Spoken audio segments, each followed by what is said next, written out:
Mega Noticias actualiza.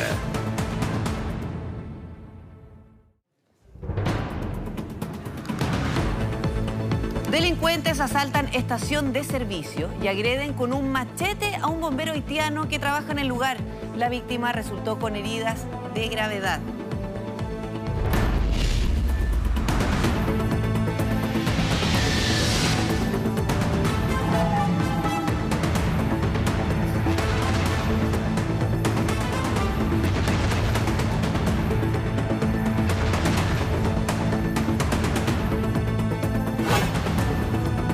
Mega Noticias actualiza. Con Priscila Vargas y José Luis Repenning. ¿Qué tal? ¿Cómo están? Muy buenas tardes. Sean ustedes bienvenidos a esta edición de Mega Noticias Actualiza. Ya se lo adelantábamos, la madrugada de este viernes, una bencinera en la comuna de La Florida fue asaltada por un desconocido, quien con un machete en mano hirió de gravedad a uno de los trabajadores, quien intentó ayudar a una compañera. Sí, una situación muy violenta y con consecuencias graves. Vamos a conocer todos los detalles con el informe de Jessica Camblor. Jessica, buenas tardes. Hola, muy buenas tardes. Claro, importante mencionar que este ciudadano haitiano se encuentra en este minuto aún sometido a una extensa cirugía que se inició a las 7 de esta mañana y en la Mutual de Seguridad, y hasta ahora, afortunadamente, el pronóstico médico es bastante auspicioso después de que fuera víctima de esta brutal agresión en su puesto de trabajo en este servicentro Copec, ubicado ahí en la intersección de las calles Sotero del Río con Avenida Américo Vespucio en la comuna de La Florida. ¿Qué es lo que ocurre? Estaban en el turno de noche al menos otros 12 funcionarios del servicentro y una cajera que presta servicios en el Pronto Copec, que se ubica en ese punto. Llega un sujeto que se hace en primera instancia pasar por cliente, ingresa al local comercial y ya al interior intimidó a esta funcionaria. Él accede a la caja registradora e incluso logra sacar cerca de 40.000 pesos en dinero en efectivo.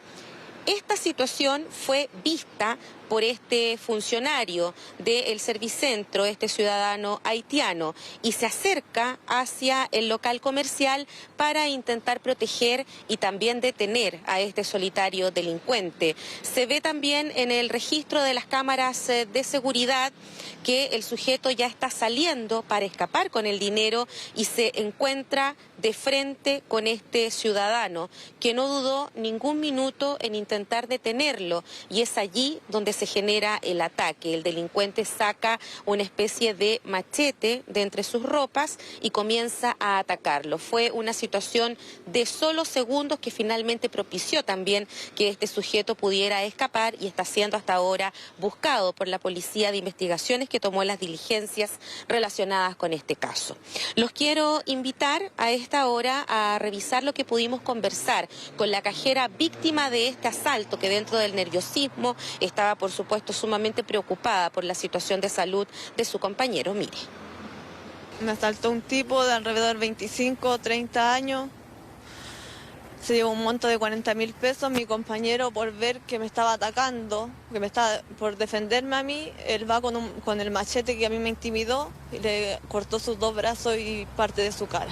Él estuvo media hora aquí afuera esperando para asaltarme. Lo único que él me dijo es que le entregara la plata. Yo abrí la caja, él sacó la plata y en el momento que mi compañero iba entrando vio que me estaba asaltando y por defenderme le cortó sus 2 brazos y su cara. Claro, hecho brutal sin duda, que deja a este ciudadano haitiano con heridas. Lo escuchábamos ahí en las declaraciones de su compañera de trabajo, en los brazos, en el rostro, pero sin duda las heridas cortantes más graves son las que recibió en sus manos. Incluso durante la mañana, cuando en primera instancia fue trasladado hasta el hospital de La Florida, se hablaba de su estado de salud de extrema gravedad, incluso con la posibilidad de perder sus extremidades. Sin embargo, es esa situación médica ha ido evolucionando de manera muy satisfactoria, afortunadamente para él, y en un ratito vamos a estar con ese desarrollo con respecto al aspecto médico que está enfrentando este trabajador de ese servicentro ubicado en la comuna de La Florida. Hasta ese punto llegó también durante la madrugada personal de la Policía de Investigaciones. Para ellos va a ser fundamental la información que puedan extraer de la declaración de los propios trabajadores, de testigos que vieran a este solitario delincuente escapar, y también la revisión de las cámaras de seguridad, que ya habría entregado indicios claros con respecto, por ejemplo, al rostro de este delincuente que asalta ese servicentro y además ataca de esta manera brutal a uno de sus trabajadores. Los quiero invitar, si les parece, a revisar declaraciones por parte de la Policía Civil. Bueno, por el registro de cámara y la información que logramos obtener, se trataría de un arma blanca de grandes dimensiones, al parecer un machete, y las lesiones que tendría la víctima en estos momentos, según el certificado de lesiones, serían de carácter grave. Estaría en peligro la amputación de su mano y algunas lesiones cortantes en los brazos, en el antebrazo. Este sujeto huye del lugar, ¿verdad?, con 40.000 pesos de dinero en efectivo que lo alcanza a sustraer de la caja registradora. Este muchacho ingresó solo y se retira solo del lugar, huyendo en dirección desconocida. En el aspecto estrictamente médico, como les mencionaba anteriormente, en primera instancia, este ciudadano haitiano herido fue trasladado hasta el hospital de La Florida, pero posteriormente fue derivado hasta la mutual de seguridad, ahí en la comuna de Estación Central. A las 7 de la mañana él ingresó a quirófano. Se está realizando primero una limpieza y después, según palabras del propio médico que nos entregó el parte con respecto al estado de salud de este trabajador, se está realizando casi un armado completo, milimétrico, de las manos y los dedos, que es lo que tenía mayormente comprometido este hombre al minuto de ser atacado con un machete. Revisemos lo que nos contó el doctor a cargo de la revisión, al menos de la mañana, del estado de salud de este trabajador. Son lesiones complejas porque dañan hartas estructuras, vasos, nervios, tendones, y por lo cual está en este momento siendo sometido a una intervención quirúrgica de aseo y reparación de las estructuras dañadas. Todo el trabajo que se está haciendo es precisamente para eso, para evitar que se complique y que se dañen más las manos. Claro, y de hecho aquí el foco principal, lo explicaban ahí los médicos de la Mutual de Seguridad, es evitar en un 100% que él pierda alguna extremidad o parte de ellas. Es por eso que ha sido tan complejo el trabajo quirúrgico que se inició a las 7 de la mañana y que podría terminar a eso de las 4 de la tarde. Vamos a seguir, por supuesto, muy atentos a la evolución en el estado de salud de este ciudadano haitiano atacado y también, por supuesto, en las diligencias que tienen como objeto atrapar a este solitario delincuente que lo atacó en un servicentro ahí en la comuna de La Florida. Sí, bueno, esperar que evolucione favorablemente ya lo más rápido posible y, por supuesto, también atentos a la investigación que se lleva a cabo para dar con los responsables. Muchas gracias, Jessica. Buenas tardes.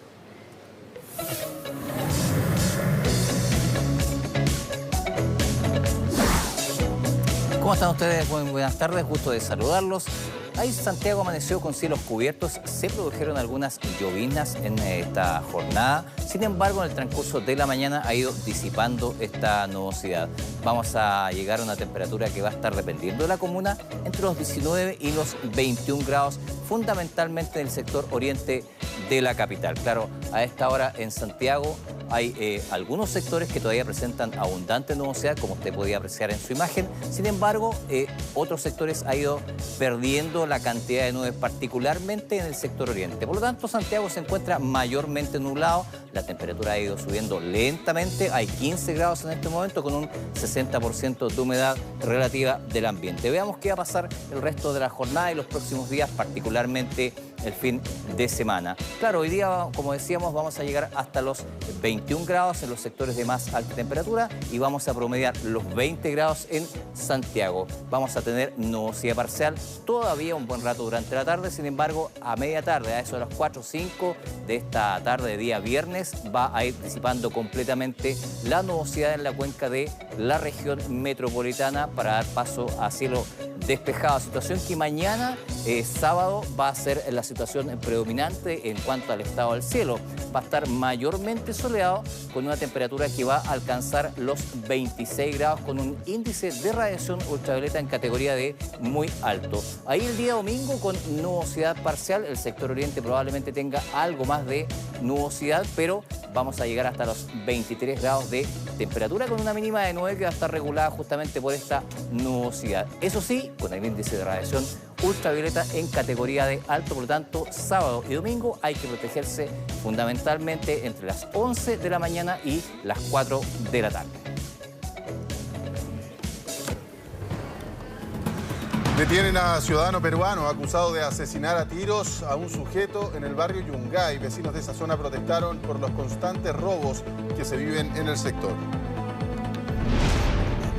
Formalizan al suspendido fiscal regional de O'Higgins, Emiliano Arias. El persecutor lo acusan de violación de secreto y delitos informáticos. Y la Fiscalía Regional confirmó una investigación por un eventual tráfico de influencias, que involucra al subsecretario de Desarrollo Regional, Felipe Salaverry. Un reportaje reveló una supuesta infracción a la ley de tránsito y presuntos malos tratos a un funcionario municipal.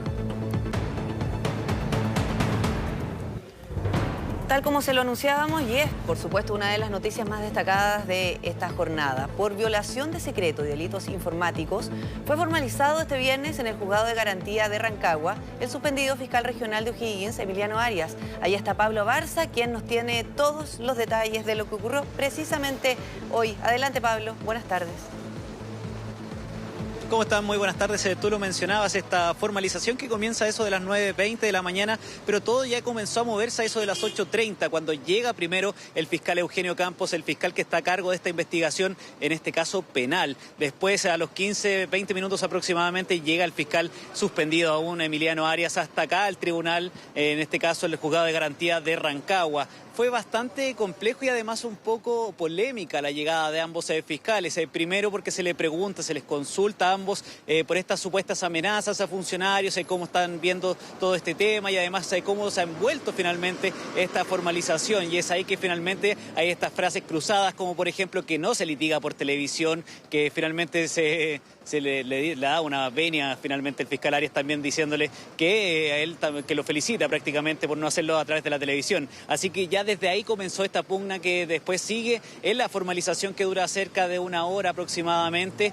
Aún eso sí sigue la audiencia, hay que mencionarlo, pero dura cerca de una hora, se formaliza por estos cargos de violación de secreto y también por delitos informáticos. Este es el más importante, ya que de ahí también se toma y también se comprime finalmente la investigación, porque esta acusación que tiene finalmente el fiscal Emiliano Arias es de que saca información desde el SAO, desde el sistema interno de la Fiscalía, de un caso en Puerto Montt, específicamente un caso de narcotráfico, donde un cercano, un sobrino de él, estaba siendo investigado y que finalmente le pasa esta información al cuñado y también a la hermana. Es ahí que finalmente es acusado y está siendo investigado en este caso por este delito informático. El hecho en puntual es que toma esta información, la ficha de estas personas que estaban investigando por microtráfico y que finalmente tienen los datos, el RUT, la fecha, el tipo de investigación, cuántos antecedentes tenía esta persona y en qué podría afectar. Así que esos mismos antecedentes fueron llevados al OS7 de Puerto Montt y que también sirve para, en este caso, complementar esta carpeta investigativa del fiscal Eugenio Campos. Así que ese es uno de los principales detalles. También hablaron sobre los WhatsApp que en este caso tuvo el fiscal Emiliano Arias, que le entrega al cuñado, y es ahí que también aparecen estas filtraciones, esta información donde finalmente dice: te tengo una joyita. Así parte también esta discusión, le dice que estaban los antecedentes, todo lo que envuelve a esta persona que estaba siendo investigado y que finalmente tenía algún tipo de relación con el sobrino. Así que eso es lo más preocupante, que al menos se mencionó detalladamente el fiscal Eugenio Campos a lo largo de esta formalización, algo que se ha ido extendiendo. Después ya viene otra segunda parte donde finalmente piden una cautela de garantías. Esta cautela de garantías es principalmente por este teléfono, el teléfono teléfono de la discordia, como lo llamaron en algunos momentos, la formalización, principalmente porque es del Ministerio Público, no es un teléfono personal, también le piden un cierto margen de revisión de casos, en este caso de información a través del correo, también los WhatsApp, bastante puntual, en este caso de abril hasta finalmente el mes de junio, al menos eso es lo que había que investigar del año 2018, donde se hace esta acusación. Es ahí que la defensa del fiscal Emiliano Arias se pide que se devuelva ese teléfono o que finalmente se deje en la Fiscalía Regional, que no quede en custodia, que no sea devuelto al mismo, pero que sí quede en algún lugar en específico, que sería esta Fiscalía o en otro punto también de parte del Ministerio Público. Finalmente esta petición se rechaza. El teléfono sigue en poder del Ministerio Público, también en poder del fiscal Eugenio Campos, según las pruebas que tienen que además seguir siendo periciadas. Esto porque son pantallazos de WhatsApp, son 9 pantallazos que finalmente dan a conocer esta conversación con el cuñado y también con la hermana, donde se entrega esta prueba, esta ficha SAO, como se le conoce en la interna del poder, en este caso del Ministerio Público, donde contaba con estos antecedentes de esta persona investigada por ley 20.000 en la ciudad de Puerto Montt. Así que son detalles que se han ido conociendo, detalles muy importantes para la investigación y que también pueden recoger en la arista, en este caso, la arista administrativa que está llevando el fiscal Alberto Ayala de Antofagasta, que recordemos ya pidió y que se conversó también con el fiscal nacional Jorge Abbott, esta remoción que finalmente se va a tener que conversar en el Poder Judicial, en la Corte Suprema, que determinará si o no remueven del cargo al fiscal Emiliano Arias. Lo que había la atención, o al menos en lo que se iba a conocer esta mañana, recordemos que no había algún miedo, a lo mejor por la defensa, de que hubiese o que ocurriera alguna prisión preventiva. Eso se descartaba de plano, obviamente eso no se iba a discutir hoy porque no son delitos con un agravante para esta pena privativa de libertad, al menos en esta parte del juicio. De ahí en adelante también se estaba conversando qué va a pasar, cuáles van a ser el tiempo de investigación que va a ser finalmente de 6 meses. Pero para más antecedentes pasemos a escuchar las declaraciones de la mañana acá en la ciudad de Rancagua. ¿Qué dice usted a estas acusaciones? Porque han sido emitidas públicamente de presiones de su parte a funcionarios acá al interior de la Fiscalía. No digo nada frente a eso, yo no litigo por la prensa. Es ahí la importancia que yo no litigo por la prensa. Así de polémico fue, de hecho, una de las primeras preguntas que se le hizo al fiscal Campos y que también estaba escuchando a través de la radio, aparentemente, del fiscal Arias. Así que son información cruzada por prácticamente minutos. Llega cerca de las 8:40 de la mañana el fiscal Campos, ya prácticamente 10 para las 9 llega el fiscal Emiliano Arias y también responde de esta manera. Así que pasemos a escuchar las declaraciones del fiscal Arias. El fiscal de Magallanes decía que las investigaciones por tráfico de... Lo felicito a Eugenio que no litigue por la prensa. Ahora es la hora de litigar en el tribunal. Lo felicita en este caso, que todos lo tienen que ver en el tribunal, y algo que se sigue discutiendo. En este momento, al menos lo que se está discutiendo es la salida, en este caso, de los otros cargos que se le están imputando, que no se le estaban imputando, pero sí ellos quieren ya sacar de lado y solamente dejar este delito, en este caso de informativo, y también este tráfico de influencia. O sea, eso ya se estaba descartando al menos. Algo que va a seguir en curso al menos 1 o 2 horas acá desde el Juzgado de Garantía de Rancagua, donde también estamos atentos a las declaraciones del Consejo del Estado, como también de la Defensa y también de parte del Ministerio Público. Sí, absolutamente bien. Muchas gracias, Pablo, por tu completo informe. Buenas tardes. Bueno, y este jueves el presidente Sebastián Piñera, mediante cadena nacional, anunció el proyecto de presupuesto para el año 2020, el cual contempla un aumento en el gasto público de un 3%. Esto implica un alza de 2.133 millones de dólares y un crecimiento en la inversión del 6.8%, alcanzando un monto total, discúlpeme, de 74.169 millones de dólares. Los detalles, porque esto ayer lo explicó a grosso modo el presidente, y hoy día los ministros han tenido que empezar a darle una bajada, ¿no?, para explicar en qué se va a gastar el presupuesto. María Belén Briones, estamos contigo, buenas tardes.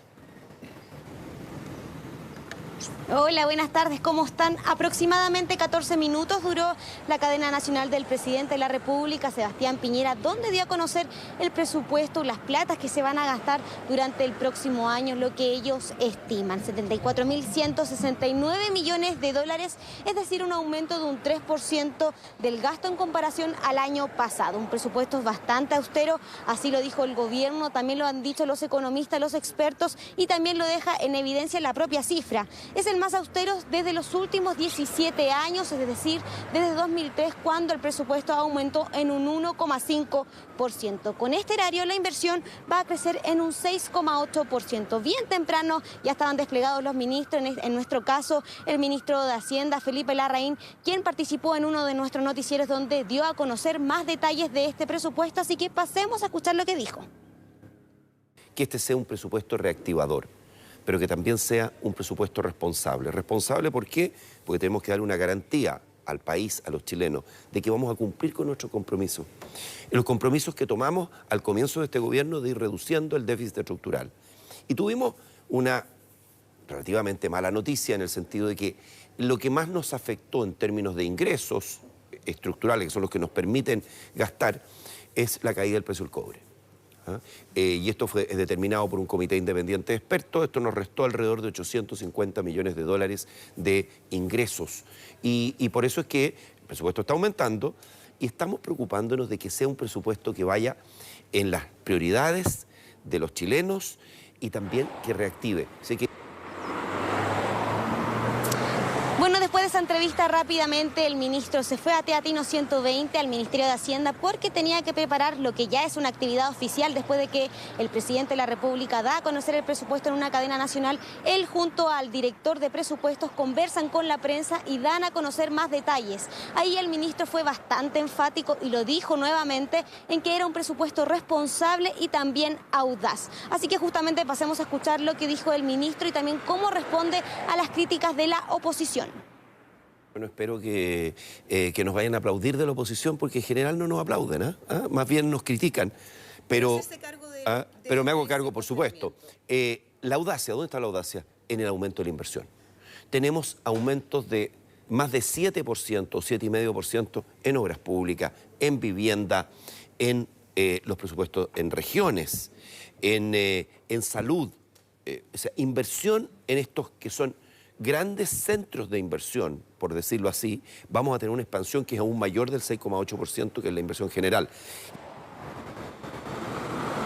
Los temas principales de este presupuesto son 8 ejes en específico, en lo que se va a gastar el presupuesto del próximo año, donde el gobierno destaca que es seguridad ciudadana, reactivación económica bastante importante, entendiendo el contexto económico en el que estamos, una desaceleración, una guerra comercial que no da tregua y que en nuestro país, por supuesto, las expectativas económicas están bastante bajas. De hecho, fue el propio presidente de la República quien asumió y, por así decirlo, se sinceró y reconoce que vamos a crecer bajo el 3% durante este año y toma como referencia el crecimiento que da a conocer el Banco Central de un 2,5%. También en este presupuesto se incluye salud y ahí también es importante destacar la reforma a las pensiones que se discute hoy en día y que el gobierno espera que esté listo para el próximo año y que por eso ellos lo incluyen en este presupuesto, porque a partir del 1 de enero, si sale la reforma como el gobierno espera, se va a subir la pensión básica solidaria. También hubo énfasis en educación y un tema que ha estado bastante en la palestra, bastante debate se ha producido, es el tema de la sequía. En ese punto, hoy día el ministro de Hacienda dio a conocer algunos detalles, por ejemplo, que se iban a hacer obras hidráulicas, también que se iban a hacer mejoras en el sistema de salud, se van a regular y mejorar la fiscalización en ese sentido para ver cómo el gobierno puede luchar contra esta sequía que afecta al mundo y también a nuestro país. Entonces nosotros también conversamos con los senadores quienes ya están listos tomando apuntes para ver cómo va a ser la discusión de este presupuesto, así que pasemos a escuchar lo que ellos dijeron después de que el presidente Sebastián Piñera diera a conocer este presupuesto para el próximo año. A mí me parece que con mucha justicia se dice que este es un presupuesto audaz, pero responsable. Audaz, porque hoy día el mundo está muy apretado económicamente. Toda la economía ha ido a la baja. El Fondo Monetario Internacional por cuarta vez ha marcado que el mundo va a crecer menos. Están todos más apretados. Nosotros estamos haciendo el máximo esfuerzo. A pesar de que está difícil, 3% real, que cifra muy parecida al presupuesto anterior, a pesar que la condición hoy día económica es mucho más difícil. ¿Para qué? Para más inversión. O sea, sume el 3% y concentrar en inversión. Eso mueve la aguja en materia económica positivamente. ¿Dónde está el punto central en una coyuntura como la actual del mundo y chilena, que viene desacelerándose? Todo indica que el próximo año vamos a crecer menos y el año siguiente también vamos a crecer menos, porque hay una situación internacional así. Entonces, ¿qué hace Chile? Sigue igual, porque eso es lo que está diciendo el ministro. Yo, lo audaz de este presupuesto, no sé a dónde lo sacó el ministro de Hacienda, que él parece que fue el que dijo que iba a ser muy audaz, pero responsable. Lo audaz no lo veo muy conservador, en fin.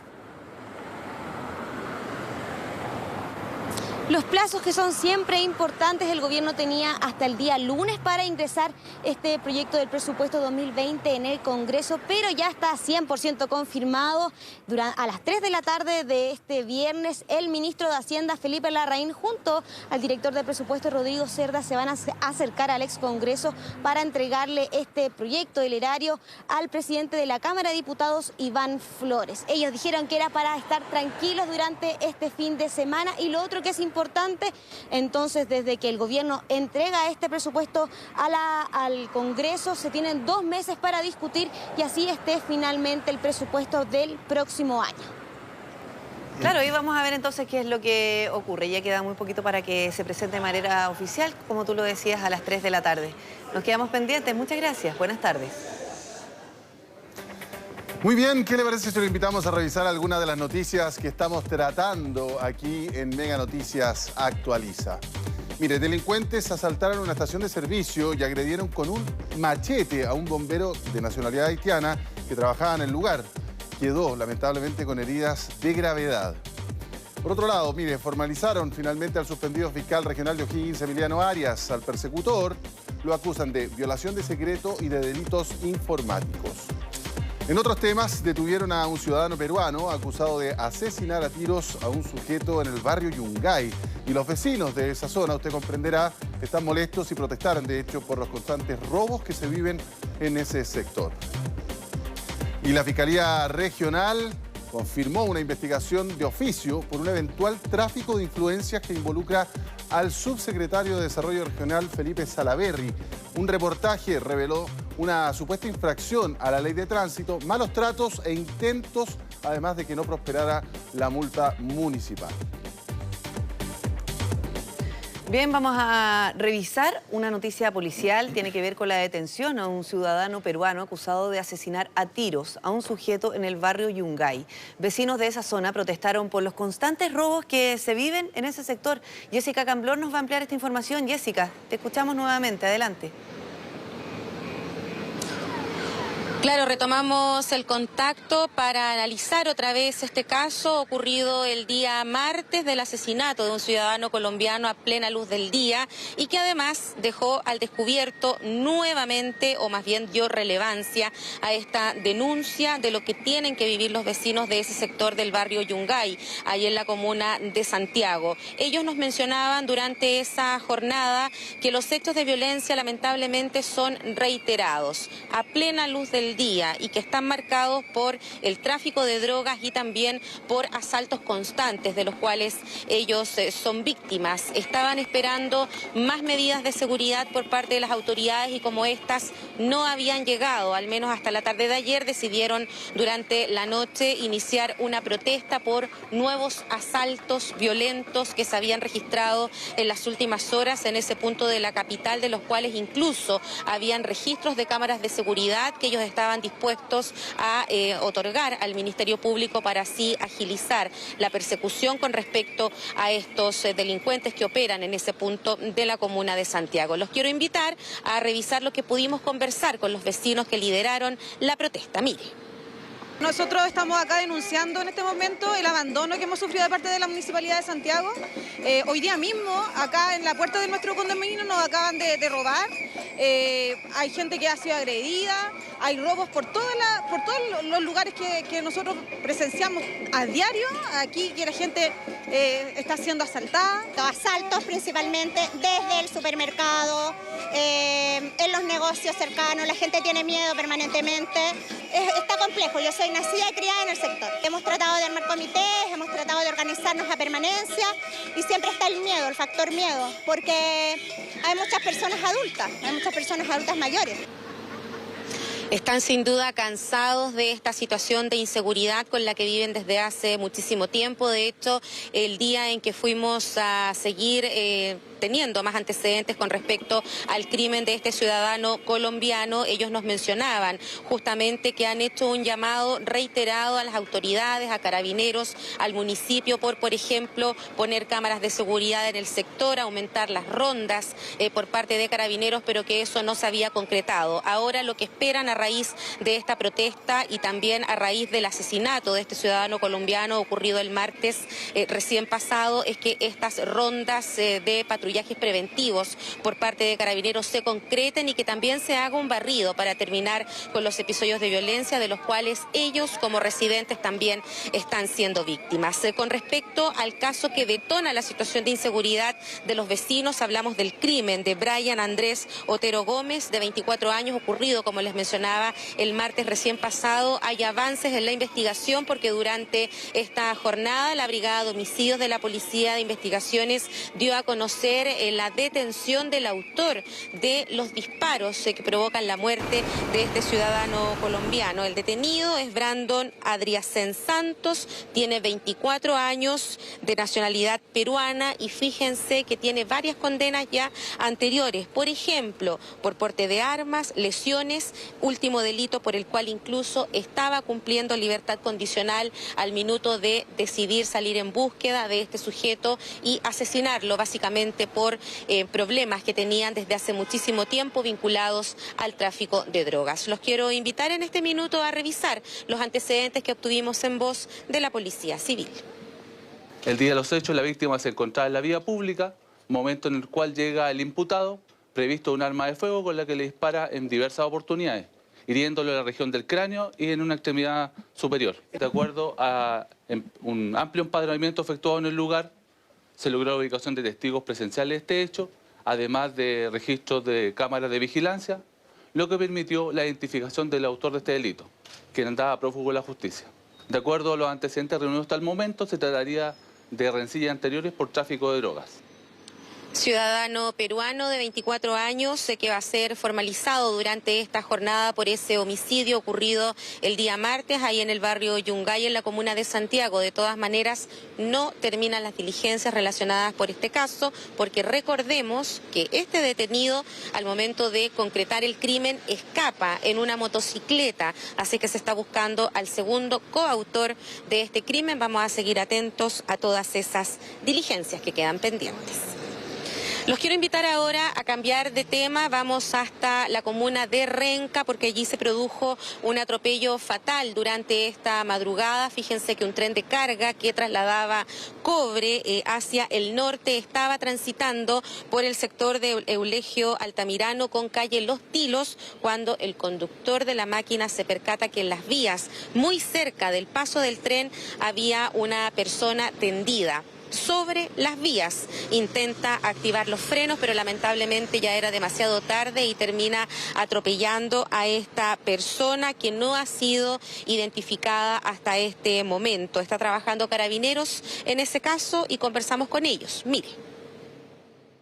Esto ocurre alrededor de las 1 de la mañana, en donde un tren de carga acá a mis espaldas atropella a una persona que se encontraba en la vía. Esto según la versión del maquinista, que indica que esta persona se encontraba tendida sobre la vía con una bicicleta al costado.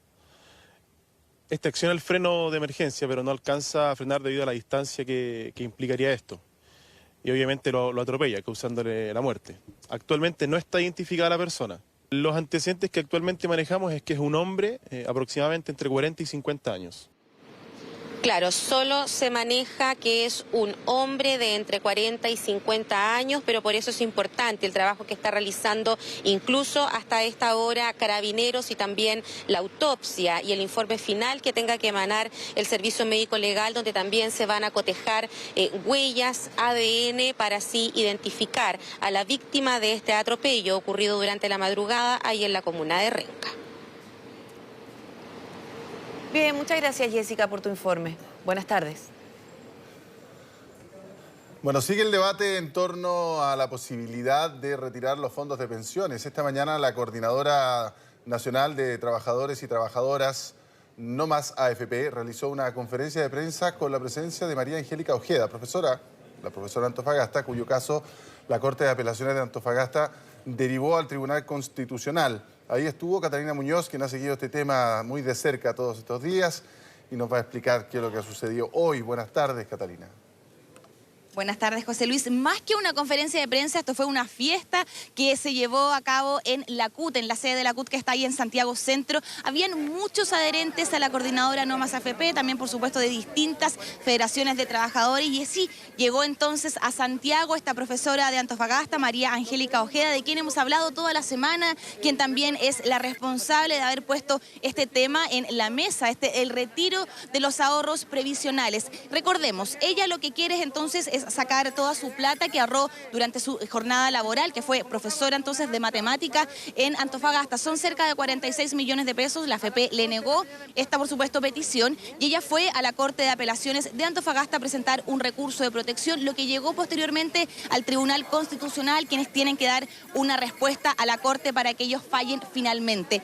Toda la semana, por supuesto, estaba la coordinadora No Más AFP detrás de ella y hoy finalmente lo que pasa es que se transparenta también el objetivo de María Angélica Ojeda. Ella fue bastante transparente con nosotros al manifestarnos que aquí tiene fines políticos. Ella incluso es dirigente de la CUT en Antofagasta, está muy activa en el movimiento y también, por supuesto, en la Confederación de Trabajadores. Y ella lo que quiere es, claro, que le devuelvan su dinero, pero es instaurar el tema, es cambiar la política del país y, por supuesto, que se cambie también el sistema previsional que hoy tenemos, alegando las bajas pensiones, que bien sabemos es algo que nadie niega, porque es así, las bajas pensiones existen en nuestro país, pero se está debatiendo una reforma previsional con la que ella no está de acuerdo. Conversamos con María Angélica Ojeda en la mañana, quien ya llegó a Santiago, vino desde Antofagasta y hoy tenía un gran apoyo, incluso con un ramo de flores que le había entregado la Confederación durante esta mañana, y después incluso realizaron un cóctel y se fue una fiesta que hasta ahora incluso todavía se está llevando a cabo. ¿Qué conversó María Angélica Ojeda con nosotros? Pasamos a escuchar a continuación.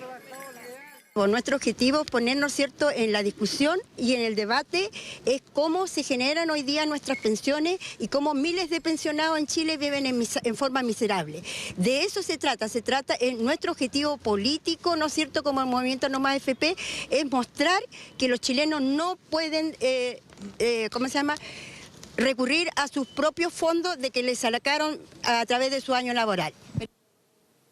Con su discurso, con sus palabras, también se transparenta lo que quiere la coordinadora No Más AFP, que recordemos hace unos días atrás fue al Tribunal Constitucional para ejercer presión sobre la decisión que la justicia tenga que tomar al respecto. Ellos han dicho también, no se trata de que lleguen todos los jubilados de Chile a querer que les pasen sus ahorros previsionales, sino más bien cambiar entonces el sistema. Recordemos que la coordinadora No Más AFP a eso del 2015, 2016 comenzaron a salir a la calle y si hay algo que valorarle a ellos es que pusieron el tema de las bajas pensiones en la mesa y ahí a todos los chilenos también empezaron a conversar al respecto. Y hoy lo que quieren es poner otro tema e incluso están llamando ya a una marcha para el próximo domingo 6 de octubre durante la mañana. Ellos quieren recordar estas imágenes que por años vimos también y por varios meses en las calles de Santiago y también en las calles del resto del país, en donde la coordinadora No Más AFP marchaba entonces pidiendo el fin del sistema de capitalización individual. Luis Mesina, por supuesto, también esto lo aclara y además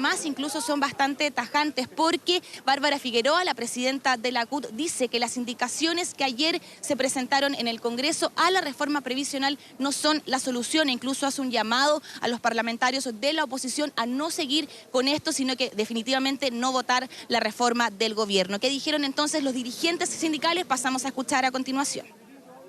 Nosotros queremos ser tajantes en señalar como central que no apoyamos la indicación que ha presentado la Democracia Cristiana, que busca, junto al patrocinio de otros parlamentarios, tratar de poner paños fríos en esta discusión, diciendo que incorporando una indicación que permita que los trabajadores y trabajadoras en situaciones de excepción puedan retirar sus fondos, se resuelve el problema de fondo. Acá está claro lo que Chile demanda y lo que queda en evidencia con la demanda y este recurso de protección presentado por nuestra colega María Ojeda es que acá el sistema está fracasado.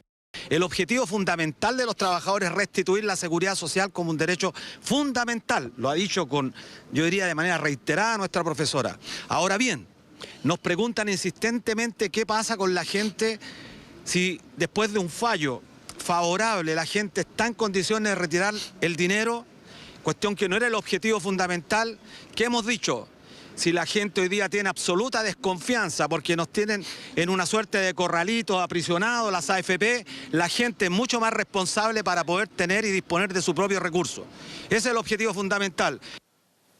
Ellos defienden el derecho a la propiedad porque todos los ahorros previsionales, sabemos, son de los trabajadores chilenos porque los tienen las AFP, pero no los pueden devolver porque por ley tienen un fin último, que bien lo hemos dicho durante toda la semana, que es pagar entonces las jubilaciones de todos los adultos mayores. Se contrapone el derecho también con la previsión social, cual ellos dicen debe cambiar cuando se cambie, por supuesto, este sistema previsional que tenemos en Chile. Eso es lo que ellos quieren. Y respecto a las indicaciones, esto es porque recordemos que ayer en la mañana en el Congreso Nacional, diputados de la Democracia Cristiana presentaron indicaciones para que los pensionados puedan retirar una parte de sus ahorros previsionales con fines hipotecarios, similar a lo que pasó también en Perú. ¿Cuál es la idea de esto? Es que saquen solamente una parte y esa plata se vaya directamente al banco o la entidad financiera en donde ellos tengan una deuda hipotecaria. Y es eso lo que critican entonces los gremios, porque dicen que esto no soluciona el tema de fondo, que incluso también lo dijo el gobierno. Presentar indicaciones no soluciona el tema de las bajas pensiones, pero claro,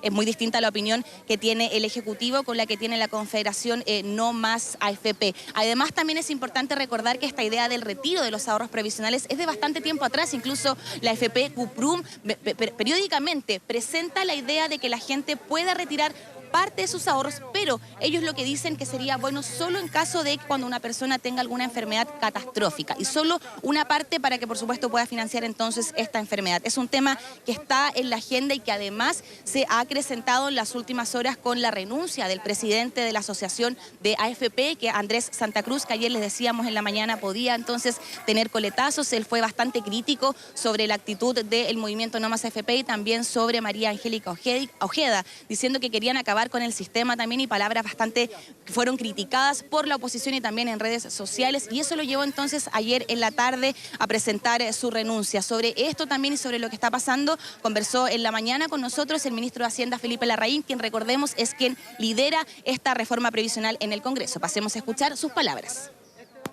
Yo lo que creo que hay que entender es que, y esto es un cuestionamiento que viene ahora, esta idea de retirar los fondos. Yo le pregunto a una persona que retira los fondos para su jubilación, ¿cómo financia y los gasta en otras cosas? Esos fondos están destinados para la jubilación de las personas, para una pensión que puede ser una pensión de vejez, el caso de la jubilación, o una pensión de invalidez, en fin.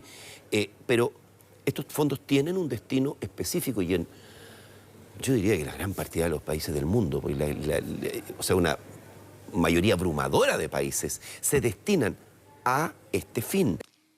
Esa es la postura tajante del Ejecutivo y por supuesto también de varios expertos, que es poder financiar las pensiones, porque también hay que entender, claro, hay adultos mayores que hoy tienen muchas deudas, las pensiones son bajas, pero ese es el tema de fondo y es lo que preocupa, desviarlo, incluso como dice Bárbara Figueroa, presentando indicaciones para que la gente pueda pagar deudas hipotecarias, no soluciona el problema de fondo, que son las bajas pensiones, que se pretende hacer con esta reforma previsional que se está discutiendo en el Congreso y que sabemos se podría votar en la Comisión de Hacienda el próximo 7 y 8 de octubre para pasar después a la sala de la Cámara de Diputados y luego al Senado para saber si está o no aprobada. Lo claro es que María Angélica Ojeda ya está aquí en Santiago, no se sabe todavía si es que ella va a tener su plata porque van a pasar muchos meses cuando la justicia falle, pero que el tema está en la mesa nuevamente, está la discusión en el Congreso y además ha anunciado una marcha por parte de la coordinadora No Más AFP para el próximo 6 de octubre en Santiago y por supuesto también en todo Chile.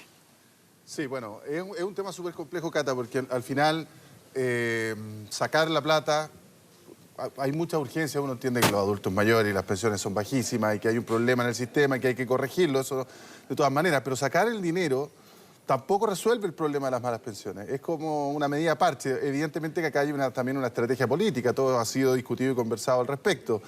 Pero la propuesta de la indicación del diputado Gabriel Silver apunta básicamente a que las personas puedan retirar, una vez que cumplen y se retiran y se van a jubilar, puedan retirar esos fondos para solo créditos hipotecarios. Es decir, va desde la AFP a la entidad bancaria y tiene un tope de 3.000 UF como avalúo fiscal. Esos son 84, 85 millones de pesos aproximadamente. Avalúo fiscal, pero que avalúo comercial es distinto. Pueden ser el doble, incluso más, 150 millones. Entonces, aproximadamente. Entonces la situación es compleja porque, muy bien, yo pago mi casa, liquido mi casa y después no tengo qué hago al mes siguiente, no recibo ni un peso. Entonces, efectivamente esa es la fórmula y lo que plantea el diputado de C es que evidentemente como tú no vas a quedar sin fondos de pensión y no vas a tener pensión, vas a caer al tramo de la pensión básica solidaria, o si te quedó algo de pensión, o este aporte previsional solidario. Entonces, sería decir, pago mi casa y le pido al Estado que me mantenga. ¿Hay fondos para eso?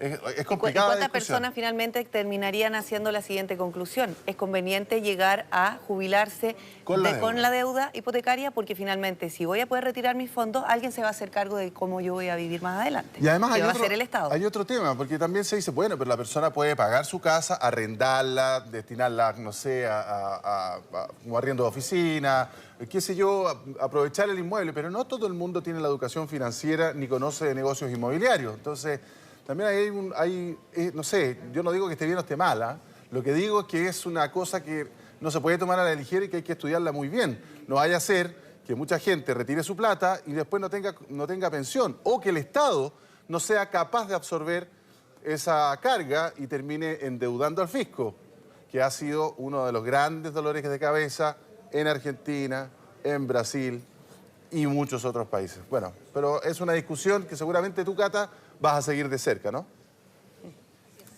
Así es, vamos a seguir muy de cerca, y algo quería aportar a lo que ustedes estaban diciendo, porque le preguntamos a la profesora de Antofagasta qué pretende hacer ella si es que la justicia falla a su favor y tiene toda la plata. Y la verdad es que ella no supo nunca responder cómo va a financiar el resto de sus años, sino más bien es poner el tema en la mesa. Que está bien poner el tema en la mesa, como ustedes lo decían, hay que discutir las bajas pensiones, pero el país también y el Estado tiene otras preocupaciones que no son solo los adultos mayores. Hay que ver educación, hay que ver salud. Entonces, ese finalmente es lo que quiere también la autoridad mantener con la reforma previsional en el Congreso, con indicaciones que quizás incluso Bárbara Figueroa decía podían ingresarlas como otro proyecto, no paralelamente a la reforma previsional, porque también entendemos que ellos lo que quieren es terminar con este sistema. Así que estaremos muy atentos a lo que va a pasar con eso. El eterno dilema de la economía y el eterno dilema del Estado, ¿no? Necesidades infinitas con recursos limitados. Muchísimas gracias, Catalina Muñoz.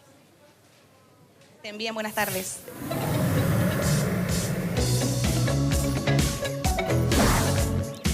Actualicemos las condiciones meteorológicas de Santiago y también del resto del país. Claro, a esta hora en la capital la temperatura ha ido subiendo lentamente, está mayormente nublado, todavía queda bastante nubosidad aquí en el valle de la región metropolitana, algunos sectores con menos nubosidad, fundamentalmente hacia el sector oriente de la capital, como usted puede bien apreciar en su imagen, que quedan solo restos de nubosidad. Sin embargo, hacia el sector poniente todavía queda bastante nubosidad. Vamos a llegar a una temperatura máxima hoy día, como usted puede apreciar en su pantalla, que va a ranguear los 21 grados en el sector oriente. Sin embargo, otros sectores van a presentar menor temperatura, lo que va a promediar un valor de 20 grados en términos generales en el centro de la ciudad, con un índice de radiación ultravioleta que podría incluso superar la categoría de moderado, que de todas maneras requiere protección hasta eso de las 4 de la tarde. Mañana con cielo despejado, partimos con 7 grados en la mañana, con índice de radiación ultravioleta desde las 11 hasta las 4 de la tarde, que podría alcanzar el nivel de muy alto, con 26 grados de máxima probable,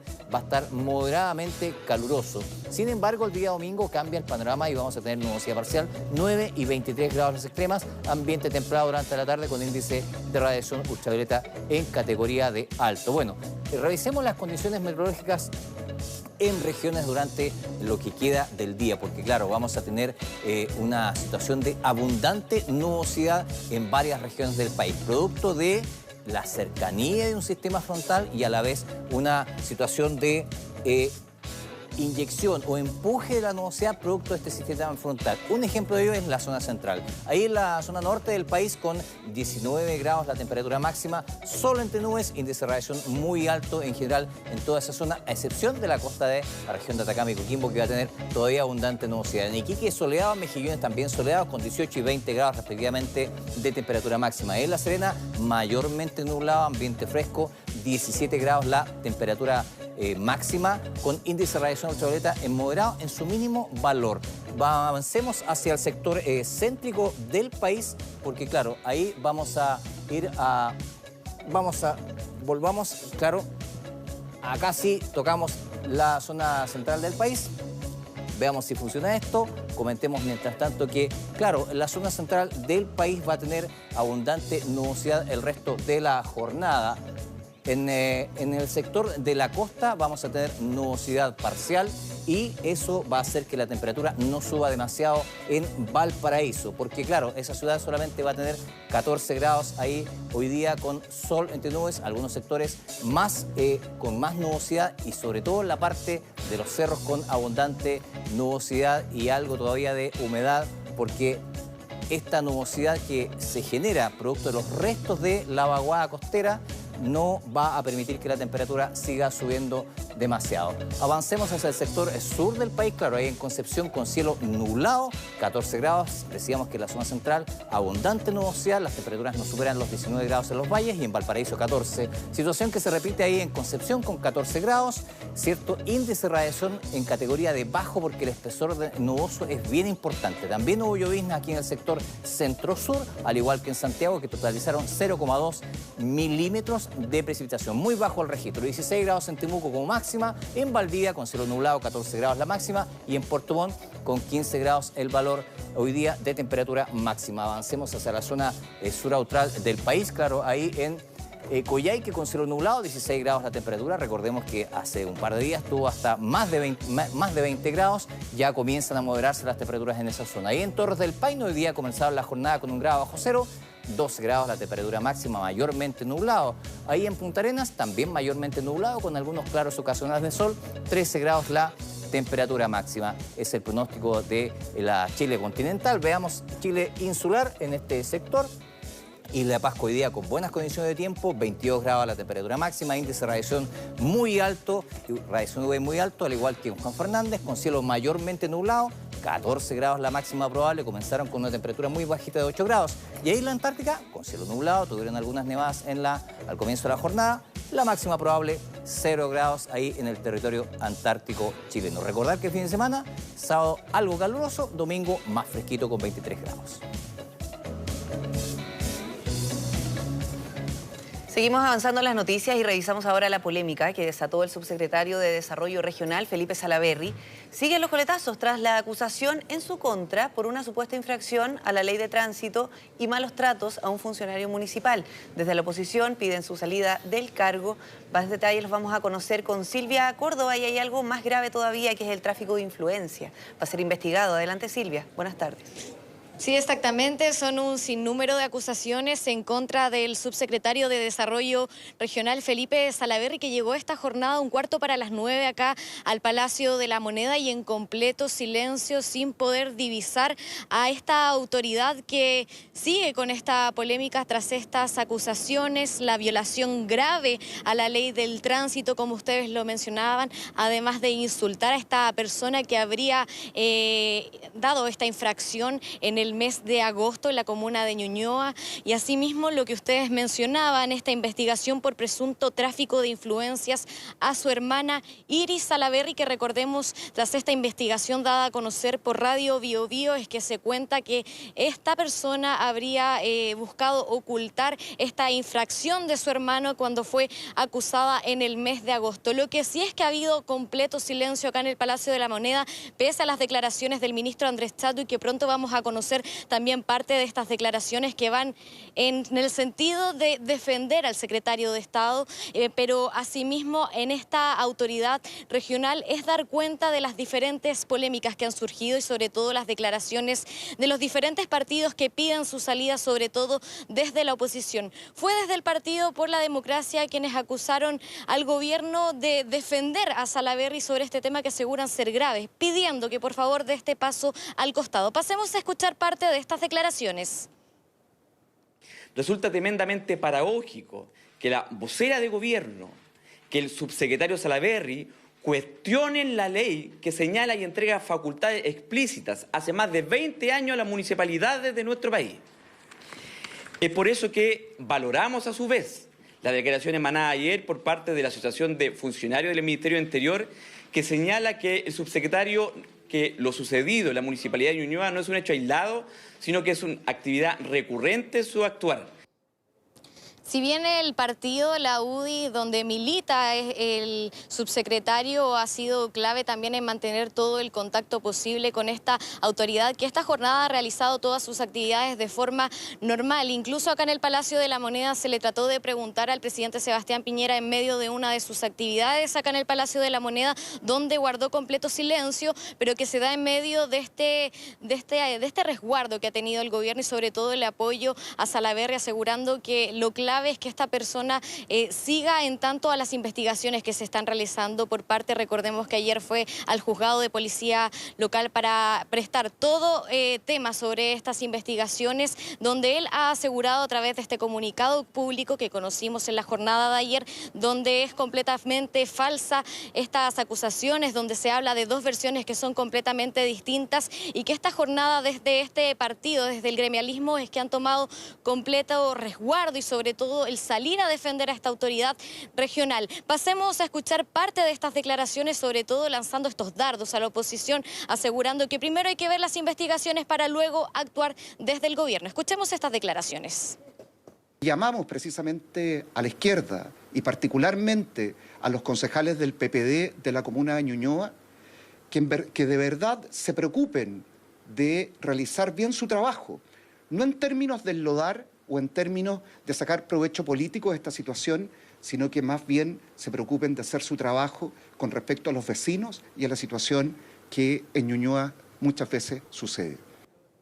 Claro, y estas acusaciones que vienen desde el mes de agosto, como lo da cuenta este reportaje, donde aseguran que días después se veían fotografías con incluso Andrés Sari, quien es alcalde de la comuna de Ñuñoa, junto a Salaverry, donde ahí aseguraban que habrían intercambios respecto a estas acusaciones que se dan por cuenta luego de esta infracción a la ley de tránsito, pero que por supuesto desmintieron desde el gobierno. Fue el propio ministro del Interior, Andrés Chadwick, dando cuenta que primero hay que esperar estas investigaciones para luego ver cuáles van a ser las medidas que se van a tomar ante las diferentes peticiones que han hecho desde la oposición a que Felipe Salaverry dé este paso al costado, que hasta ahora hay completo recelo ante este tema y sobre todo el cuidar la imagen de Felipe Salaverry, asegurando que este va a seguir en su cargo. Pasemos a escuchar las declaraciones del ministro Andrés Chadwick.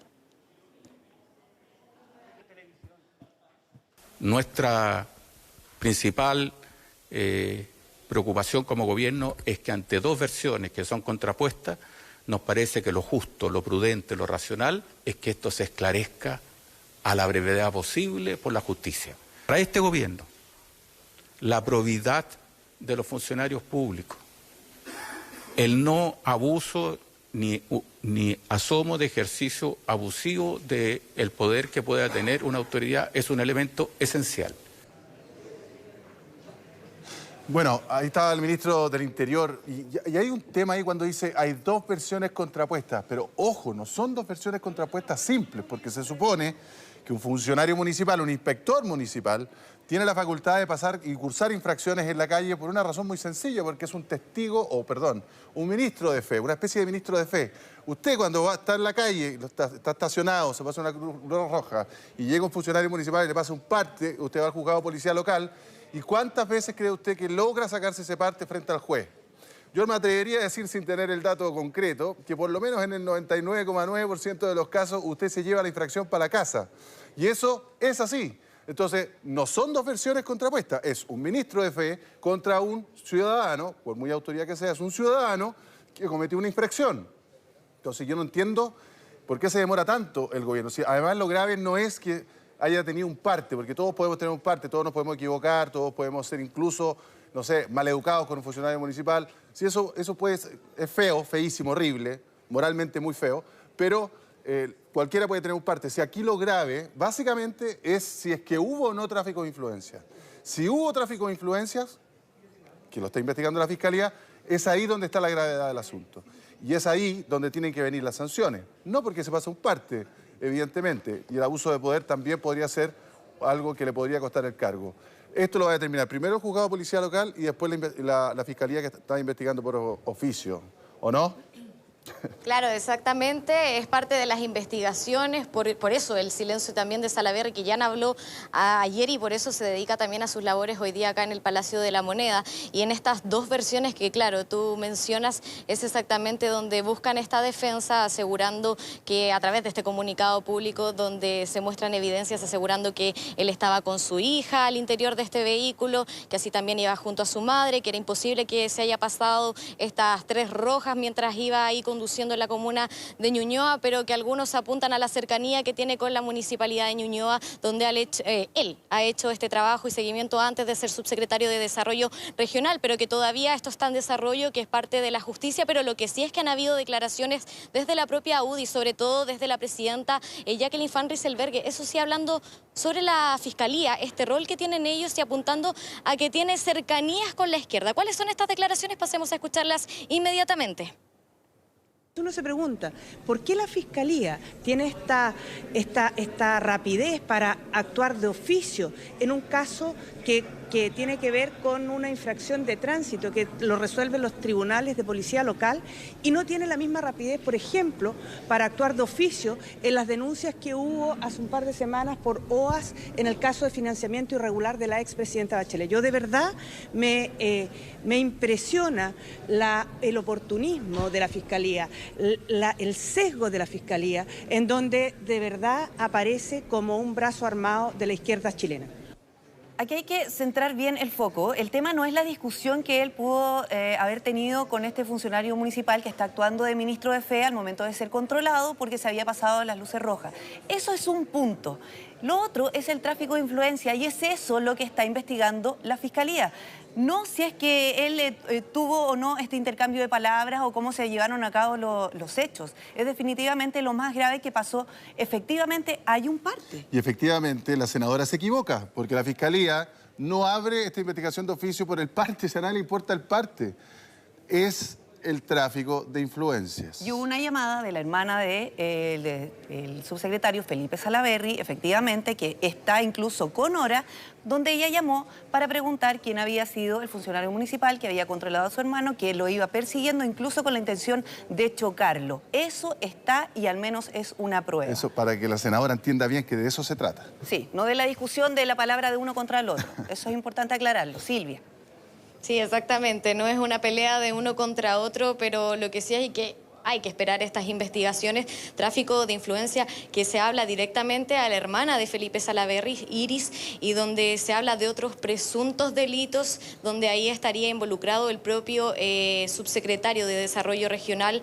Vamos a ver cuál va a ser el curso de estas investigaciones que hasta ahora, al menos dicen desde el gobierno, él se mantiene en su cargo. Nosotros hemos conversado también aquí al interior del Palacio de la Moneda, donde siguen diciendo que es así, pero vamos a ver el curso de estas investigaciones para ver si hay otra decisión desde el Palacio de la Moneda. Claro. Estupendo, Silvia. 1.000.000 de gracias. Que esté muy bien. Buenas tardes. Buenas tardes. Último minuto. Bien, ayer le informábamos sobre una noticia lamentable. Un carabinero de civil dio muerte a un sujeto que supuestamente había ingresado a robar a la casa de su padre. Bueno, esta mañana la Fiscalía informó que el uniformado cometió un error y que confundió al autor del robo en casa de sus padres. Estableció que no hubo legítima defensa y lo más importante, que la persona que murió no participó en el mencionado robo, es decir, una persona inocente. El carabinero quedó entonces en prisión preventiva y el caso será investigado por la Fiscalía Centro Norte. Una noticia en desarrollo que vamos a ampliar en Mega Noticias Prime.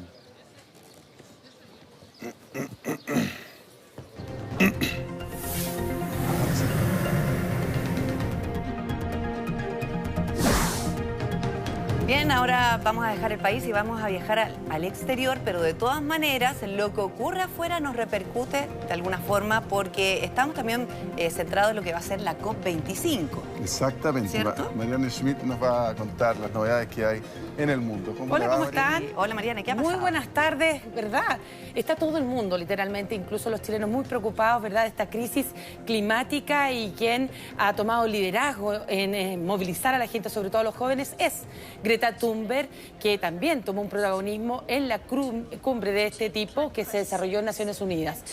Ahora en esa cumbre también asistieron activistas de nuestro país y contarles que el movimiento que lidera ella, llamado Fridays for Future, ha difundido este video en el cual la adolescente sueca llama a los chilenos y latinoamericanos a tomar esta crisis climática muy seriamente. Escuchemos sus declaraciones y lea atentamente también. My message for the people in Chile and Latin America is to take the climate crisis serious, and to the young people that they should school strike for the climate, because that would have enormous impact, because this is such a global problem and we need to do this together in order to make a change. And keep up the good work, you who are striking. Bueno, tal como decía ya Priscila, recordemos que ella va a venir a nuestro país en diciembre para la COP25 y fue invitada personalmente, usted lo recordará, por el presidente Piñera, ahora en Naciones Unidas. Mientras tanto, en las principales capitales del mundo se están realizando multitudinarias protestas contra el cambio climático, que es lo que ha movilizado a Greta todos los viernes, ¿verdad? Por eso es Fridays for Future. En Oceanía, Asia, Europa, los jóvenes participan en estos momentos en el marco de esta marcha mundial. En Santiago está previsto que se realice la manifestación desde las 18 horas en Plaza Italia, y poner énfasis, es primera vez que ella hace un video y hace una alusión directamente a nuestro país, llamando a este movimiento y sobre todo, claro, que es la antesala de lo que ha ocurrido en Naciones Unidas, lo que viene ahora en la COP25, donde nosotros somos sede. Así es. Seguimos en los Estados Unidos, porque desde allí hablaba Greta. Crece la tensión en ese país y sobre todo para Trump, ¿verdad? De que se concrete en definitiva un juicio político en su contra. Los últimos antecedentes no favorecen al mandatario y tampoco a su rival más probable en las próximas elecciones presidenciales. Se ha señalado que quien destapó lo de la llamada telefónica de Trump y su homólogo ucraniano es un agente de la CIA, que la publicación de las conversaciones prueban la insistencia del presidente de los Estados Unidos para que se investigara a Joe Biden y a su hijo, que la Casa Blanca intentó esconder la llamada entre ambos mandatarios, sobre todo por ofrecer que a su abogado personal e incluso al fiscal general de Estados Unidos que intervinieran. En fin, eso comenzó a generar divisiones en los republicanos. Por eso Trump ha pedido unidad a los representantes de ese partido en momentos que ya hay críticas en su contra. Legisladores como los senadores Mitt Romney, te lo recordará, fue candidato también a la presidencia anteriormente, o Ben Cis, se han desmarcado de la mayoría y alertaron de la gravedad de lo trascendido. En ese contexto, Trump advierte que los demócratas están intentando destruir el partido republicano, por eso pide unidad, porque el país, dice, está en juego. Mientras tanto, el director de inteligencia de los Estados Unidos dijo ante el Congreso que respalda al informante que hizo la denuncia contra Trump. Veamos el proceso del impeachment, si esto se concreta. Pues bien, el caso, como les cuento, se encuentra ahora en la fase de investigación previa por parte de 6 comités distintos de la Cámara de Representantes, que en definitiva, para que usted se haga una idea, es como la Cámara de Diputados de los Estados Unidos. Y aquí vemos la Cámara de Representantes 435, donde lo ve claramente con distintos colores. El Partido Demócrata tiene 235 representantes, menos el Partido Republicano con 197. Por lo tanto, esa diferencia, si prosperara esto del impeachment, inmediatamente los votos serían a favor de los demócratas. Por lo tanto, habría un juicio político para Donald Trump. Y ahí está por definirse, ¿verdad? Luego, si esto prospera, pasa al Senado. Y ahí el escenario cambia. Son 100 legisladores, también hay independientes, pero hoy el Partido Demócrata tiene 47 representantes y mire la cantidad de republicanos, 53. Y es por eso que se habla que ahí no prosperaría, porque se necesitan los 2/3, es decir, 67 legisladores, o sea, 20 republicanos, senadores republicanos tendrían que cambiar su voto favorable hacia los demócratas para que en definitiva se realizara el juicio político contra Donald Trump. Es bien parecida a la acusación constitucional que se le hace a los ministros en Chile. Un poco lo mismo, tiene que pasar por, primero se vota acá y después al final son los senadores los que resuelven. Sin embargo, la diferencia es que acá en el Senado necesita mayoría simple y allá necesitan 2 tercios. Es muy poco probable que prospere, salvo, uno podría decir, que se demuestre con demasiada fuerza, o sea, que tenga extraordinariamente contundente y algunos parlamentarios republicanos, senadores especialmente, encontraran este mérito. Ojo que ya empezamos recién con las divisiones y hay gente de republicana, no ha dicho formalmente lo que haría en el futuro como votación, pero sí dice que esto es realmente hay que estudiarlo, serio. evidente, sí, no estaba ganada la batalla, aunque sea muy difícil, digamos, para los demócratas. Ahora, ayer lo contábamos, esto ha ocurrido 3 veces en Estados Unidos. Es que eso vamos a mostrarlo, ¿te parece? Entonces, le vamos a mostrar esto con imágenes para que le quede más claro a la gente en su casa. Primero, veamos quiénes serían, según la Constitución, que asumirían interinamente la presidencia de los Estados Unidos si Trump, en definitiva, el fallo es adverso. Obviamente, seguiría en forma interina Mike Pence, vicepresidente de los Estados Unidos.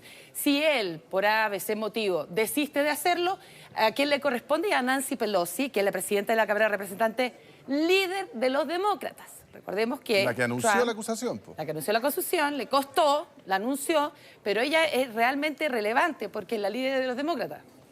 Pensemos que Trump es republicano. Y finalmente, en la línea de sucesión estaría Chuck Grassley, que es el presidente del Senado pro tempore. Y ahora veamos a continuación lo que hacías alusión tú, que tiene que ver con los juicios políticos. Te estás adelantando, no, pero es que no habíamos conversado previamente. Aunque no venía preparada, hasta con fotografías te lo tengo. En realidad han sido 2 de los 3 juicios políticos.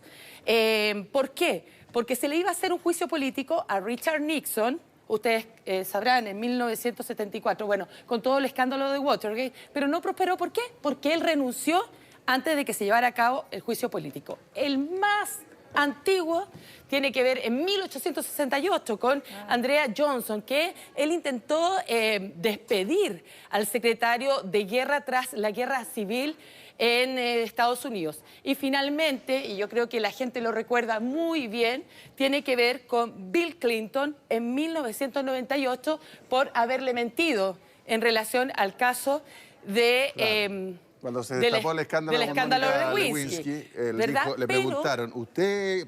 No, yo no he hecho nada. Sí, ninguno prosperó, ojo. Ninguno. Se hicieron estos 2 juicios políticos, pero ninguno prosperó.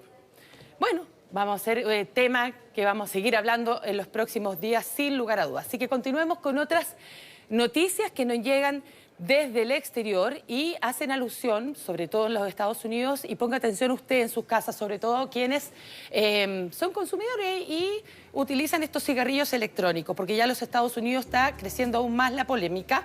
Han elevado la cifra de muertes en ese país a 12, ya 805 las personas afectadas. La mayoría de los casos corresponden a personas que usaban estos dispositivos con nicotina y THC, que es el principal componente de la marihuana. A raíz de esta situación, California abrió una investigación criminal contra la principal compañía fabricante llamada Juul y que su sede se encuentra en San Francisco. Se trata del fabricante de cigarrillos electrónicos más importante del país y que ya está siendo investigado por la Administración de Alimentos y Medicamentos, por la Comisión Federal del Comercio, el Congreso y al menos 6 fiscales generales estatales. Por su parte, la compañía ha declarado y dijo que su director general ha renunciado. ¿Sí? ¿Puedo hacer una observación? Fíjate que yo creo que es una pésima idea que los jóvenes lo hagan y que en general cualquier cosa que uno se meta al cuerpo no es inocuo, sobre todo para menores de edad. Pero igual ¿te hace ruido? Me hace ruido esta que cosa menos dañino que el cigarro normal. Ahora, porque los vapeadores no nacieron este año, ahora estamos viendo muertes asociadas a vapeadores. 12 en un país de 320 millones de habitantes.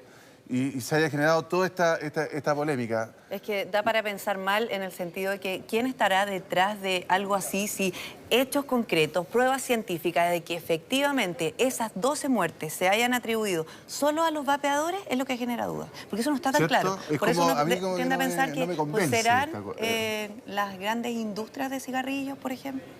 Es que a mí no tengo idea, pero a mí no me convence que en Estados Unidos hay una polémica tan así lo demuestra, ojo con eso. Están recién en proceso las investigaciones, no hay nada concluyente. El otro preocupante que ustedes saben que los norteamericanos en general, los jóvenes no fuman mucho cigarrillo, no como una vez se los dije, como los latinoamericanos. Claro. Y esto ha motivado que niños o más jóvenes comiencen con el vapeo para después hacer que sería la antesala del cigarrillo.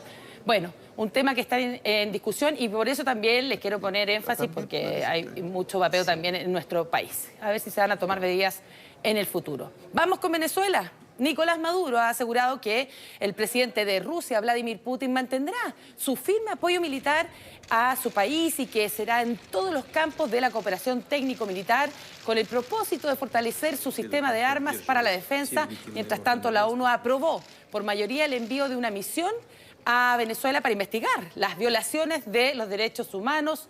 Cuba, China, Camerún, Egipto, Eritrea, Filipinas y Arabia Saudita votaron en contra. Lo anterior se refiere a las supuestas ejecuciones extrajudiciales y torturas ya denunciadas en un informe por la alta comisionada de Derechos Humanos de la ONU, Michelle Bachelet. Alerta en Argentina. 6 cóndores andinos fueron encontrados muertos en la localidad de Perito Moreno, en la provincia de Santa Cruz, por consumir carbofurán, un agrotóxico prohibido en ese país. Durante el último año ya suman 100 las aves de esta especie muertas por envenenamiento. Funcionarios se dirigieron al lugar. Pudieron observar que todas las aves estaban en un área bastante pequeña, junto a una oveja muerta y restos de un zorro. Las muestras fueron de inmediato enviadas a Buenos Aires y el resultado fue envenenamiento por carbofurán. Que quedan tan pocos, ¿verdad? Y sobre todo lo sabemos nosotros, que es nuestra ave nacional. Qué triste la imagen. Y el expresidente de Brasil, Luis Inácio Lula da Silva, podría recuperar su libertad de una sentencia del Tribunal Supremo que dispuso la salida de prisión de un exgerente de la estatal Petrobras. Podría cambiar la situación judicial del exmandatario, detenido desde abril pasado. Tras conocerse la segunda anulación de la condena, los fiscales que investigan el caso Lavallato consideraron que el accionar del Supremo puede poner en peligro 32 sentencias y beneficiar, escuche bien, a 143 condenados. De hecho, Lula es el político más mediático de este grupo. Recordemos que él fue sentenciado por presuntamente recibir coima para comprarse un departamento en el balneario de Guarujá, en la costa atlántica de Sao Paulo. El resquicio es de forma. ¿Qué es lo que dijo la Corte Suprema? Que estas personas que se acogieron a delación compensada para ayudar a la investigación y delatar a otras personas involucradas en el Lavallato, no podían ser los últimos en declarar ante el tribunal. Exacto, y además le disminuían la pena. Exactamente. Y eso no se habría cumplido. Es un tema procedimental, no en el fondo, digamos, del delito cometido. Y eso podría aplicarse, o sea, generar un precedente para los demás condenados, entre ellos Lula da Silva. Pero Lula está condenado. Sí, claro, ya está en la cárcel. Mire lo siguiente, realmente relevante esta imagen. Es el príncipe Harry visitando Angola y repitió la icónica imagen de su madre, la princesa Diana, caminando con un traje especial por un campo de minas antipersonales. El hijo menor detonó, incluso por control remoto, un explosivo en el marco de una operación muy controlada. Después dijo que las minas son un flagelo de la guerra, que se debe continuar con seguir desminando para poder ayudar a esa comunidad a encontrar la paz. Asimismo, se puede proteger la fauna única y variada de esa región, que son sus ventajas naturales. Fue en 1997, hace 22 años, que Lady Di promovió, te recordará, el desminado en Huambo. Pocos meses después de su visita a Angola, la princesa murió en el accidente automovilístico en París. Harry tenía 12 años. Más de 1 millón de minas antipersonales fueron colocadas durante los 27 años de guerra civil en 1975 al 2002 en Angola, que sigue siendo uno de los países más minados del mundo. Mira todos los años que han pasado y todavía cuentan con ese problema. Impresionante la cantidad. Los invito a ver la Torre Eiffel, porque ayer sufrió algo distinto. Se apagó de noche en homenaje a Jacques Chirac. El principal monumento de París adelantó su hora de cierre y se quedó a oscuras en memoria del fallecido expresidente de Francia. Durante la jornada vimos que los edificios públicos flameaban las banderas a medias astas, que el Congreso, incluso los legisladores, hicieron un minuto de silencio. Mientras tanto, las puertas del Palacio del Elíseo se abrieron al público, pues allí se están velando los restos del exmandatario. Han sido cientos las personas que han llegado a despedirse, entre ellos el actual mandatario Emmanuel Macron. Recordemos que Chirac fue presidente entre el año 95 y el 2007, murió ayer a los 86 años por problemas de salud. Su funeral se va a realizar el lunes y ese mismo día tendrá lugar una jornada de luto nacional en su honor. Por favor, ponga atención a lo siguiente, porque es algo muy nacional, la minga, ¿verdad? Es una tradición chilena, chilota en rigor, muy reconocida en nuestro país, que también nos reconoce en el mundo. Pero miren, esto ocurrió en Estados Unidos, se realizó algo similar, pero mucho más grande, en grandes dimensiones. Se llevó a cabo el traslado a una mansión que significó el uso de un gran barco. Son imágenes sorprendentes que nos llegan desde Maryland. La histórica mansión Galloway fue transportada en esa embarcación a 800 kilómetros de distancia del lugar. Nosotros vemos las mingas que son tramos más cortos, claro, pero aquí fueron 800 kilómetros, donde permaneció por más de 250 años. Tardaron alrededor de 9 horas para poder realizar todo este proceso. Ahí estaba el ciudadano Christian Nealon, quien compró la casa por una millonaria suma de dinero, se enamoró de ella, pero no de la ubicación, por eso decidió trasladarla a un lugar diferente y con vista al mar. La altura de la mansión hizo que fuera casi imposible transportarla de manera tradicional. Su ancho es equivalente a 2 pistas de vehículo. Imagínense, la casa de ladrillo fue construida en 1760 como un regalo de bodas a una familia. Su nuevo dueño aseguró que planea restaurarla para obsequiarla él a sus padres, quienes la usarían como un hogar para personas de la tercera edad. Sí, qué impresionante. Ahora mira, esta imagen es impresionante, cómo se traslada esta mansión, esta casa gigante. A mí me habría gustado ver, Mariana, no sé si está... No, el proceso de cómo la sacaron. Ah, eso sí. ¿Cómo la subieron ahí? En realidad. Porque no, claro, demoró los 8 horas en el traslado por agua. Pero ¿cuántos se habrán demorado en instalarla ahí? Oye, meses. La minga chilota, que es famosa y que es maravillosa, cuando cuando trasladan casa, con los bueyes y toda la cuestión, y los palos debajo, y hacen todo para firmar la casa por para dentro, que no sufra por dentro. Se le ponen unos palos cruzados. Cuando la trasladan a través de un canal o qué sé yo, la casa se hunde, po. No, aquí no se hunde. No, es súper moderno, además tampoco la arrastran estos barcos. Pero yo me quedo con la minga chilota. Sí, ¿sabes por qué me quedo con la minga? Es más artesanal, es más pintoresca. Exacto. Hay chicha, hay asado. Hay asado todo el día. Es un festejo en torno a esto. Aquí los norteamericanos no nos ganan. Hasta yo voy a ayudar. La dimensión.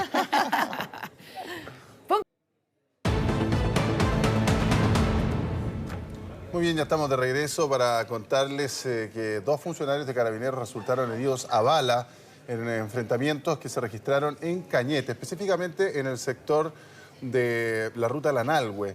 El hecho ocurrió en medio de una manifestación contra el subsecretario Rodrigo Uvilla. Todos los detalles los tiene el periodista Gustavo Gallardo desde el Biobío. Adelante, Gustavo. Hola, ¿cómo estás, José Luis? Así es, esta situación ocurrió en horas de esta mañana en la ruta que une Cañete con la comuna de Tirúa, esto es al sur de la provincia de Arauca, acá en la región del Biobío, en el puente que precisamente lleva el mismo nombre, el puente Lanalhue. En ese lugar se congregaron algunos manifestantes que estaban en contra de la visita del subsecretario del Interior, Rodrigo Uvilla, y además de la visita también del ministro del Interior, Andrés Chadwick, quien se encuentra acá en Concepción. Tenía una serie de reuniones con intendentes, por ejemplo, de la macrozona. Hablamos de intendentes de la región del Biobío, Araucanía, la región de los Ríos y también la región de los Lagos. Ellos estaban en contra precisamente de la visita de estos altos personeros de gobierno acá a la zona, y se desarrolló esta manifestación con un corte de ruta incluido. Fue en ese momento cuando personal de Carabineros de la comuna de Cañete llegaron hasta este sector, hasta este puente, para tratar de realizar el despeje de la ruta, obviamente volver a normalizar el tránsito y también sacar a los manifestantes del lugar. En ese instante